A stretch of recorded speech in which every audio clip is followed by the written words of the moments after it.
China और India के रिश्ते बेहद खराब रहे हैं और ऐसे खराब रिश्तों के बीच हाल ही में शंघाई कोऑपरेशन ऑर्गेनाइजेशन यानी एससीओ का सम्मेलन हुआ। इस सम्मेलन के दौरान भारत ने जिस एक चीज़ का पुरजोर विरोध किया वह है चीन का बेल्ट एंड रोड इनिशिएटिव यानी BRI प्रोजेक्ट, और कहा जा रहा है कि ये प्रोजेक्ट करीब 150 देशों को बर्बाद कर सकता है। इस स्टोरी में समझने की कोशिश करेंगे कि आखिर चीन के इस प्रोजेक्ट का भारत विरोध क्यों करता है। यह भी समझेंगे कि 2013 में शुरू हुआ यह प्रोजेक्ट पास हो रहा है या फेल हो रहा है, क्योंकि इसे चीनी राष्ट्रपति शी जिनपिंग का सबसे एम्बिशियस प्रोजेक्ट कहा जाता है। सीधे जंप करते हैं मुद्दे पे, लेकिन सबसे पहले ऐसी ही स्टोरीज के लिए आप अनकट को फेसबुक, यूट्यूब और इंस्टाग्राम पे फॉलो और सब्सक्राइब जरूर कर लीजिएगा।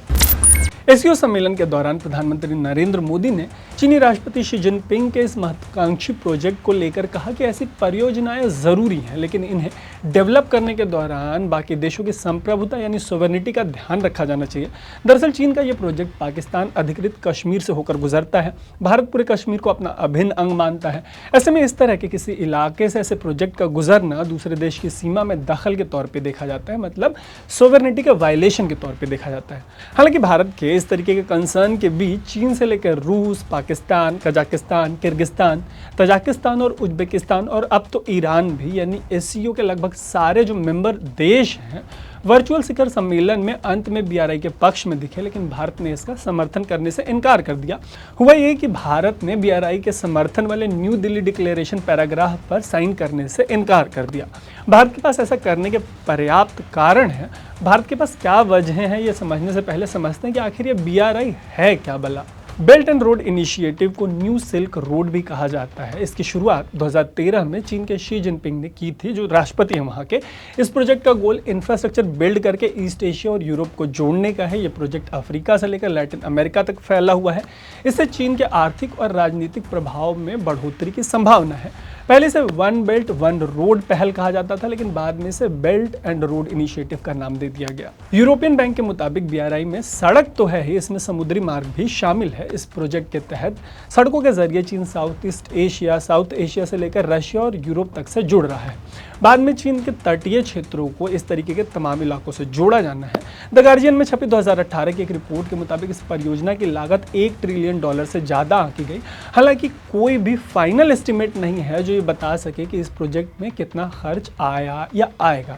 ऐसे इन्वेस्टमेंट से आगे बढ़ रहे बेल्ट एंड रोड का मतलब ये है कि चीन की जो कंपनियां हैं वो पूरी दुनिया में कंस्ट्रक्शन के काम में लगी हुई हैं।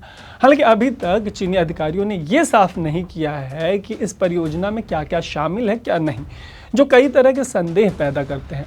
अब बात करते हैं इसकी कि भारत के लिहाज से ये प्रोजेक्ट ठीक क्यों नहीं है, क्योंकि जब से ये प्रोजेक्ट शुरू हुआ है तब से एक एक करके कई देश इसको हरी झंडी दे चुके हैं। हालांकि भारत ने लगातार इसका विरोध किया है। BRI को लेकर भारत की सबसे बड़ी चिंता है CPEC का मतलब है चाइना पाकिस्तान इकोनॉमिक कॉरिडोर। ये जो पूरा प्रोजेक्ट है इसका सबसे शुरुआती नाम था वन बेल्ट वन रोड। बाद में इसका नाम बदल दिया गया। इसका नाम इस वजह से बदला गया कि वन बेल्ट वन रोड जो है वो अकेले चीन का प्रोजेक्ट लग रहा था। बाद में इसका नाम बेल्ट एंड रोड हुआ BRI। पाकिस्तान में इसी प्रोजेक्ट को चाइना पाकिस्तान इकोनॉमिक कॉरिडोर के नाम से बुलाया जाता है। चाइना पाकिस्तान इकोनॉमिक कॉरिडोर को डेवलप करने में चीन ने भारत की संप्रभुता का उल्लंघन करने की कोशिश की है। ये पूरा प्रोजेक्ट लेके चीन जो है वो पाक ऑक्यूपाइड कश्मीर में घुस गया। ऐसे में भारत के पास विरोध करने की तमाम बड़ी वजहें हैं। वैसे ये बात कभी खुले में नहीं कही गई, लेकिन भारत की एक और चिंता ये भी हो सकती है कि इस प्रोजेक्ट से पूरी दुनिया में चीन का दबदबा बढ़ता चला जाएगा। हालांकि दुनिया को ये समझ में नहीं आ रहा कि चीन कई देशों को डेट ट्रैप यानी कर्ज के जाल में फंसाता जा रहा है। अफ्रीकी देशों से लेकर श्रीलंका तक इसके बेस्ट एग्जाम्पल हैं। पाकिस्तान भी इससे अछूता नहीं है। ऐसे में इस तरीके की आशंका है कि इस परियोजना में शामिल कई देश या तो चीन के डेट ट्रैप में फंस जाएंगे या चीन के क्लाइंट स्टेट बनकर रह जाएंगे, मतलब चीन जो कहेगा उनको वही करना पड़ेगा। ऐसा कहने के पीछे की वजह ये है कि चीन ने श्रीलंका जैसे 147 से ज़्यादा देशों के साथ लगभग $1 ट्रिलियन का निवेश किया है। कम आय वाले देशों की आर्थिक स्थिति पहले से ख़राब है। ऐसे में हालात बद से बदतर हो सकते हैं। इसके बाद कुछ इस तरीके के आंकड़े हैं कि कम आय वाले जो देश हैं 2022 तक उनमें चीन का 37% कर्ज बाकी है। परियोजना में शामिल करीब 42 देशों पर चीन का बहुत ज़्यादा कर्ज बढ़ गया है। ऐसे कर्ज देकर चीन इन देशों में रेल, सड़क, बंदरगाह जैसे इंफ्रास्ट्रक्चर बना रहा है। श्रीलंका का हम्बन टोटा इसका बेस्ट एग्जाम्पल है। इन देशों के हालात ऐसे हो रहे हैं कि चीन के नीचे ये दबते चले जा रहे हैं धीरे धीरे। आइए आपको कुछ देशों के एग्जाम्पल्स देते हैं। इनमें 77.3 अरब डॉलर के कर्ज के साथ बर्बाद हो चुकी पाकिस्तान की इकॉनमी नंबर 1 पर है चाइनीज डेट के मामले में। ऐसे में वो चाइना के सामने उफ भी कैसे कर पाएंगे।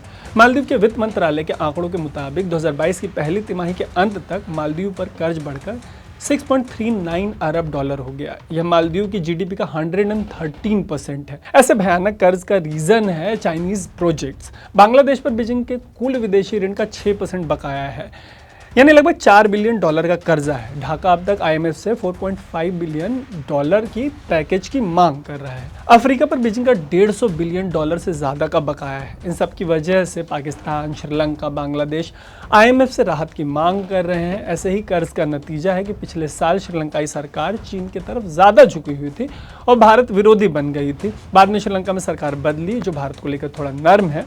भारत ने श्रीलंका की हर तरीके से मदद की है, कर्ज के बोझ से निकलने में बहुत तरीके की हेल्प दी है, फिर भी श्रीलंका जो है वो चीन के मामले में उफ तक नहीं कर पा रहा। इन तमाम वजहों से आप समझ सकते हैं कि भारत के लिहाज से ये परियोजना कितनी खतरनाक है। जाते जाते आपको फोर्ब्स इंडिया के उस आर्टिकल के साथ छोड़ जाते हैं जिसे कहना है कि 10 साल पहले शुरू हुई ये परियोजना फेल हो रही है।